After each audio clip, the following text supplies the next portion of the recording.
అధికారం కోల్పోయినటువంటి బాధలో కేటీఆర్ గారు కేసీఆర్ గారి కుటుంబ సభ్యులు అర్థరహితమైనటువంటి అవగాహన లేనటువంటి మాటలు మాట్లాడుతున్నారని నేను అంటున్నాను. ఎందుకంటే ఒక హాస్పిటల్లో పొరపాటునో ఎక్కడైనా జరిగితే జరిగి ఉంటుంది, ఇన్సిడెంట్ జరగలేదని నేను అంటలేదు. మొత్తం 5 నెలల్లోనే ఏదో మార్పు జరగాలి. 10 ఏళ్లలో మీరు ఏం చేయలేని అసమర్థులు మీరు కొత్తగా వచ్చిన వాళ్ళని 5 నెలల్లో ఏదో జరగాలని చెప్పి ఏదో ఊహించుకుంటే ఎట్లయితుంది? బేసికల్గా జరుగుతున్న పొరపాటు ఎక్కడ, పునాదులు వేయడంలో జరిగిన పొరపాటు ఎక్కడ అనే చూడండి.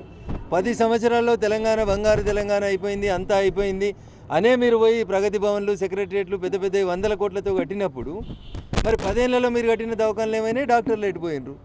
ఎందుకు జరుగుతూ ఉన్నాయి మరణాలు? దీని మీద మాట్లాడకుండా రోజు ఏదో ఒకటి విమర్శించాలి కాబట్టి విమర్శించాలనుకోవడం అనేది మంచి పద్ధతి కాదు రాజకీయాల లోపల. 1. 2, if there is any specific case గురించి మాట్లాడుకుందాం. ఆ ఊరికి మాట్లాడుకోవాలి. రైతుల ఆత్మహత్యలు మీ కాలంలో 10 ఏళ్ళు సాగినాయి, ఇప్పుడు కూడా జరుగుతూనే ఉన్నాయి.